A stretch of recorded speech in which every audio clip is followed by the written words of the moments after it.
인텔 종목 튜토리얼 시작해 보겠습니다. 먼저 뭐하는 회사인지 알아보겠습니다. 인텔은 기본적으로 칩 만드는 회사죠. 그러니까 파운드리는 원래는 안 했었고 팹리스였는데 이제는 파운드리도 이제 시작한다고 2021년부터 말을 하고 있어요. 그래서 사실 이게 전통의 강호라고 말을 하고 이제 약간 요새는 좀 뒷전 늙은이 느낌이 좀 있는데 실제로 그렇다기에는 점유율이 아직 되게 높아요. 근데 이제 문제는 이게 까지고 있다는 점이죠. 아직도 이제 과반수의 이제 X86 CPU 쉐어를 들고 있고요. 그래도 이제 돈 버는 것들은 이렇게 5가지 라인업이 있고, 이제 최근에는 AI 관련해서도 이것저것 일을 많이 하고 있어요. 일라든가 이제 제약 AI 석 관련해서도 많이 하는데, 뭐 제약에 관련돼서 AI 석 관련 시도들은 굉장히 많이 있었고, 이제 인텔도 지금 시도를 하고 있는데, 기본적으로 트라이앤 에러가 많은 부분에서는 AI를 섞어서 이제 그 트라이앤 에러의 이제 힛 웨이트, 그러니까 타율을 높이는 것이 굉장히 해볼 만한 시도예요. 그렇기 때문에 이제 프로미싱한 시도 중에 하나로 볼 수가 있다고 저는 생각을 합니다. 물론 다른 회사들도 많이 하고 있기는 해요. 자, 그리고 뭐에서 돈 버는지 한번 봅시다. 일단 기본적으로는 CCG, 그러니까 여기가 일반적으로 말하는 PC예요. 여기 PC가 이제 51%, DCG, 데이터 센터 관련된 게 33%, 그 다음에 IoTG랑 모바일 I, 여기가 이제 신사업이라고 보시면 되는데 여기가 이제 7%, 나머지 기타가 7%인데 여기서 NSG는 좀 특이한 게 여기서 이제 낸드 관련된 사업부를 이제 하이닉스에 매각을 했어요. 자, 그래서 CCG에서 일단 최근 트렌드를 보면은 매출은 되게 잘 계속 올라가고 있어요. 최근 성장세가 조금 둔화되긴 했지만 뭐 저 정도는 큰 문제는 아닌 것 같고, 근데 그 대신에 이제 레베뉴, 그러니까 이윤이 이제 2년 연속으로 줄고 있죠. 근데 이건 다른 게 아니라 이제 12세대 CPU 만들면서 연구비를 많이 지출했기 때문에 이제 줄어든 거죠. 12세대 이제 10세대 특징으로는요, 11세대보다 훨씬 뛰어나게 됐어요. 그러니까 벤치마크에서는 이제 2배가량 성능이 올라갔고 윈도우 11에 굉장히 최적화가 잘 되어 있습니다. 이번의 이익은 노트북 판매에서 얻어졌어요. 폰 관련된 칩셋은 이제 뒤에도 잠깐 언급하겠지만 사업을 접었고요. 자, 여기서 이제 어떤 식으로 이제 오퍼레이팅 인컴들이 이제 증가되었는지 감소되었는지 보면은 이제 가장 많이 보이는 게 연구비 관련 때문에 이제 순이익이 지난해 대비, 그러니까 지난해 2021년 대비 3% 감소했고, 이번에는 이제 12세대랑 13호 하느라 이제 연구비가 많이 나갔습니다. 그래가지고 다음에는 나아질 수도 있을 것 같아요. 이 부분에 대해서는 장담할 수가 없습니다. 왜냐면은 이제 이따가 뒤에서 또 얘기를 하겠지만 굉장히 돈을 많이 잡아먹고 있는 IDM 2.0이라는 새로운 패러다임이 지금 기다리고 있기 때문에 굉장히 돈을 많이 잡아먹을 수 있어요. 자, 그 다음에 데이터 센터 그룹. 일반적으로 데이터 센터라고 하면은 이제 서버컴들을 말을 하죠. 그래가지고 여기서 이제 내장 AI 가속이 가능한 유일한 X86 데이터 센터라는데 이건 꽤 유의미합니다. 이게 GPU로서 사실 그 AI 엑셀러레이션을 하는 것 자체는 그렇게 크게 이상하지 않아요. 그건 엔비디아에서 너무 잘하고 있는데요. 근데 이제 CPU를 써야 될 경우들이 가끔 있을 수가 있어요. 왜 그러냐? 이제 GPU 같은 경우에는 이제 배치 단위로 하는 작업에 굉장히 능해요. 배치 단위라는 거는 한 번에 많은 입력을 넣었을 때 그 빠르게 계산하는데 굉장히 능해요. 예를 들어가지고 내가 계산해야 될 인풋이 10개가 있으면은 10개를 한 번에 넣어주냐, 한 번에 하나씩 10번을 넣어주냐 하는 게 이제 두 가지가 있을 수가 있는데, GPU 같은 경우에는 10개를 한 번에 넣어주는 거가 훨씬 빠릅니다. 근데 모든 문제가 한 번에 10개를 넣어줄 수 있지는 않아요. 그러니까 예를 들어가지고 내가 뭐 주식의 가격을 내가 표 단위로 이제 예측을 하고 싶다고 치면은 내가 주식의 가격은 한 번에 한 종목당 하나씩밖에 안 나오죠. 그럼 내가 이 종목의 가격 예측하고 싶으면은 인풋은 한 번에 하나씩밖에 안 되는 거예요. 그래가지고 GPU 같은 경우에는 오히려 이제 대답을 추론하기에 오히려 더 불리한 케이스도 수도 있기 때문에 이게 만약 잘 만다면 실제로 유의미할 수도 있습니다. 어느 정도는 프로미싱 하나 뭐 애석하게도 아직까지는 그 주가에 반영되고 있진 않고 앞으로 반영될지도 좀 미지수죠. IPU라는 거는 이제 인퍼런스 프로세싱 유닛, 즉 AI가 이제 트레인하는 프로세서가 있고 인퍼런스하는 프로세서가 있다고 말씀을 드렸어요. 미주사 컨텐츠에서.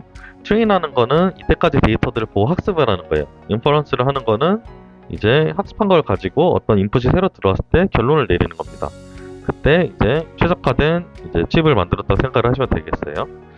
그리고 이제 5G 환경에 대응해가지고 이제 새로운 칩셋 역시 계속 만들어가고 있고요. 그러니까 역시 인텔 열심히 하고 있죠, 잘. 자, 그래가지고 뭐 여기도 수익성은 많이 감소했어요. 그러니까 이게 뭐 짤을 내고 있고 막 이러진 않은데요. 근데 여러 가지 이유로 이제 계속 감소를 하고 있습니다. 자, 그 다음에 ITOG랑 이제 모바일 I는 같이 보도록 할게요. 기본적으로 IoT 디바이스들이 팬데믹 이후에 수요가 급증했어요. IoT 디바이스가 보통 어떤 데 쓰이냐면은 이제 의료 같은 거, 예를 들어 여러분 애플워치 같은 게 있으면은 애플워치에서 뭐 혈압 같은 거 재주고 심박수 같은 거 재주고 그러죠. 그런 거 할 때 이제 쓰는 경우들이 있고요. 어떤 물류가 여기에 들어왔냐 안 들어왔냐, 들어왔으면 몇 시에 들어왔냐, 이런 것들 관련돼서 이게 뭐 사람이 하는 게 아니라면 당연히 칩이 이제 이걸 측정을 해줘야겠죠. 그래서 이런 부분들이 계속 증가하고 있어요. 그래가지고 매출이랑 수익이 모두 개선이 되었고요. 그다음에 모빌아이는 인텔에서 밀고 있는 자율주행 관련 칩인데요.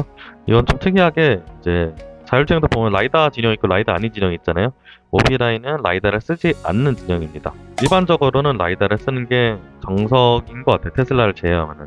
근데 모빌아이도 라이다를 따로 사용하지 않습니다. 라이다를 쓰는 자율주행 키트는 엔비디아에서 열심히 만들고 있어요.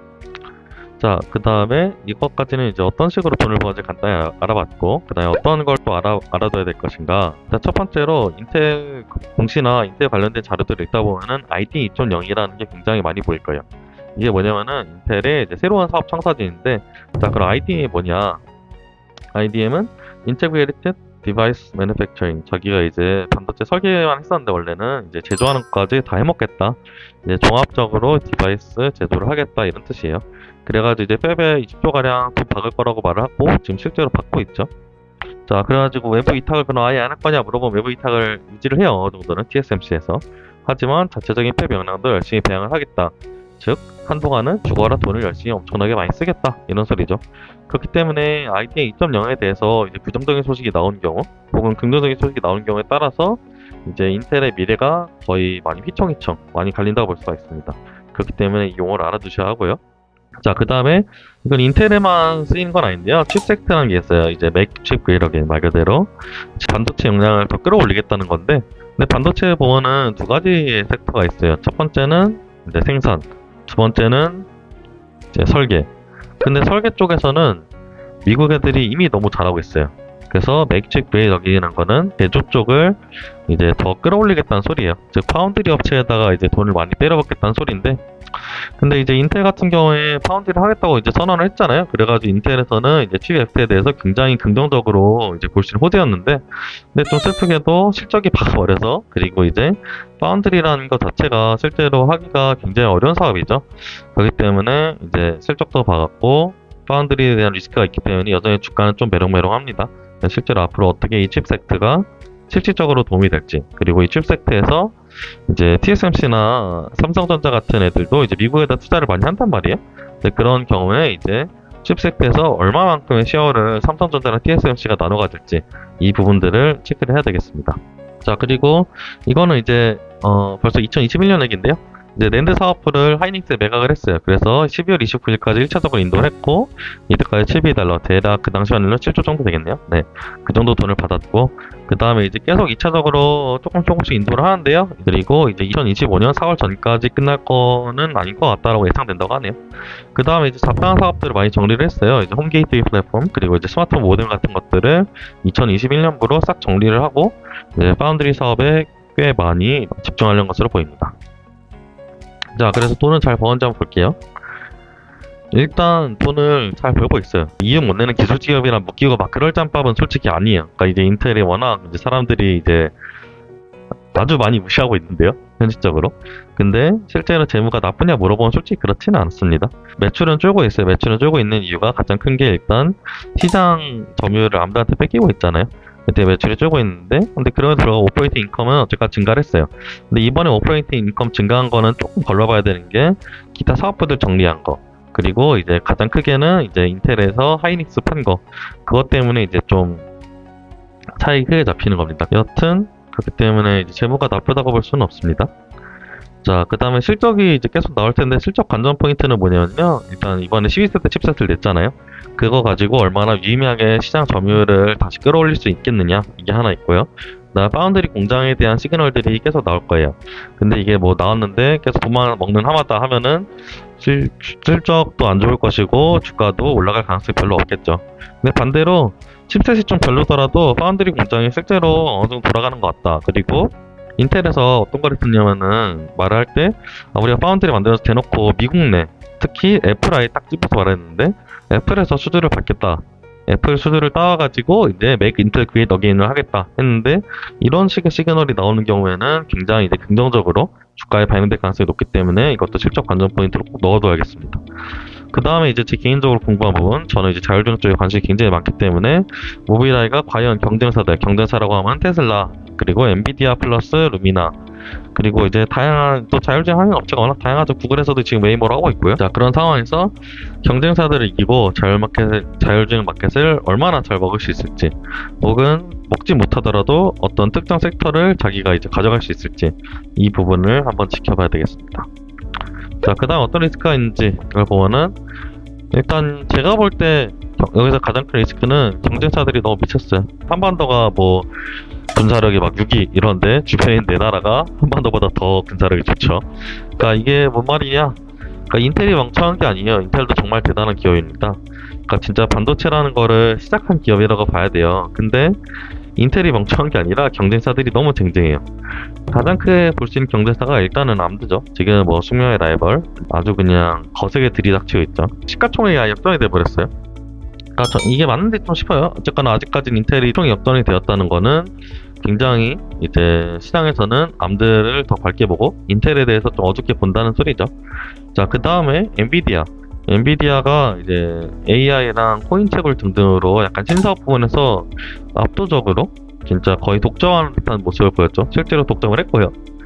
그래가지고 경쟁사들이 미쳐있다는 게 가장 큰 이제 리스크로서 일단 공시에서 뽑고 있고요. 근데 두 번째로 지금 인텔이 진짜 사운을 걸고 이제 파운드리로 진출했어요. 파운드리라고 무주공산이냐 하면은 절대 아닙니다. 삼성도 이제 핫바지가 아니고요.